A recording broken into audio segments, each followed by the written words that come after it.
My special thanks to Sujata for remembering to include me in her course. We shall go on to talking about femtosecond laser complications.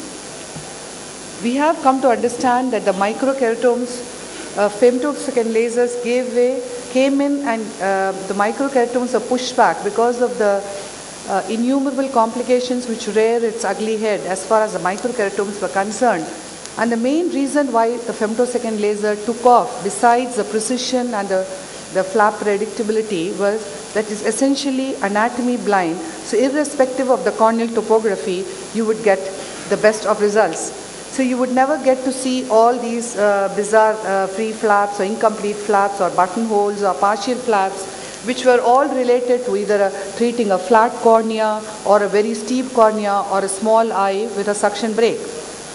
So going on to showing a basic femtosecond laser being performed on one of the platform is, the most important thing is you need to very optimally position the patient's head, the nose and the forehead a little tilted away. And here in this particular workstation, vacuum is created by pulling on the syringe, and then the docking is similar in all the devices, and it starts applanating the cornea.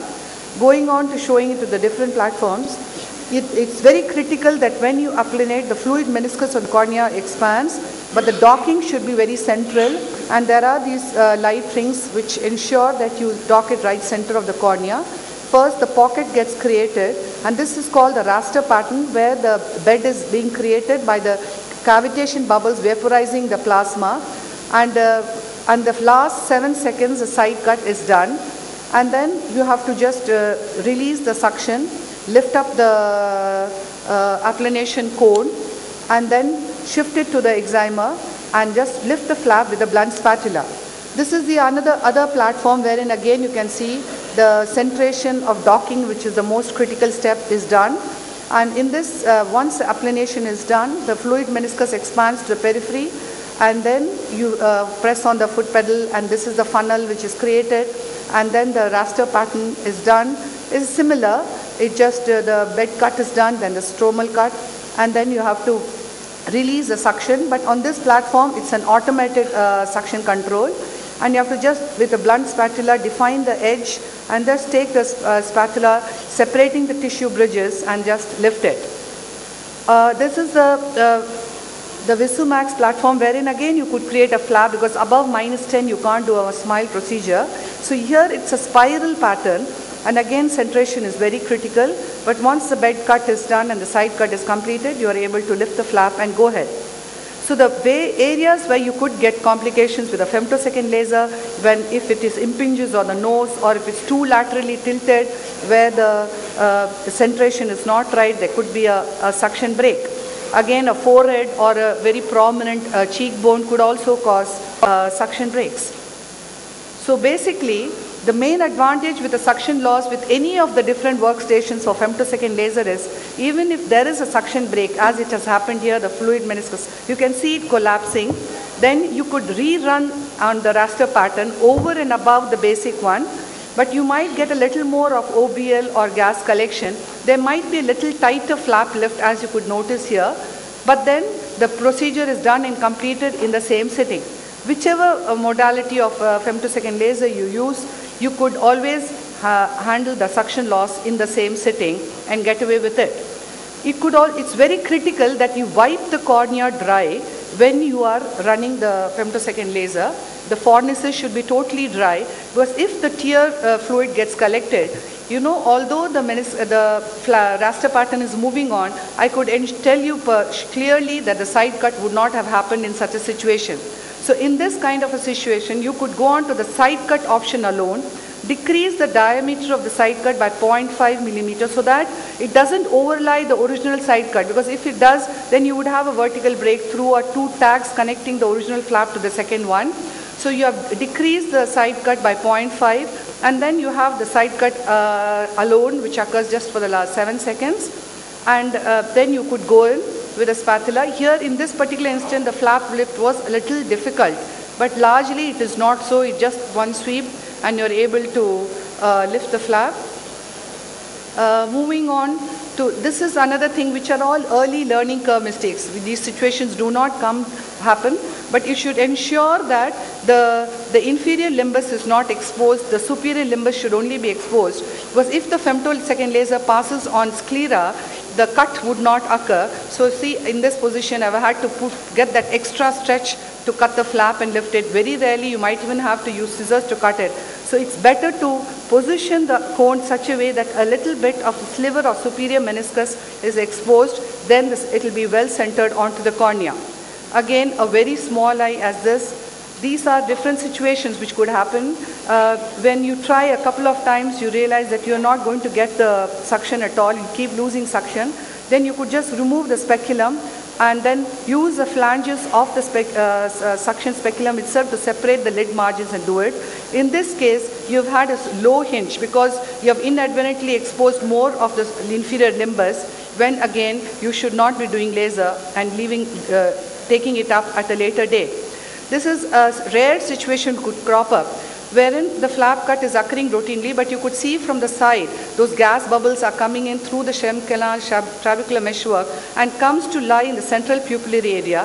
The flap lift is very routine, but when these bubbles are seen in the pupillary area, the laser cannot identify the pupil center. So you should actually put the flap back, make the patient wait outside. It could be even an hour or two. So maybe at the end of the list, you could bring back the patient, and then by the time the gas bubbles should have disappeared.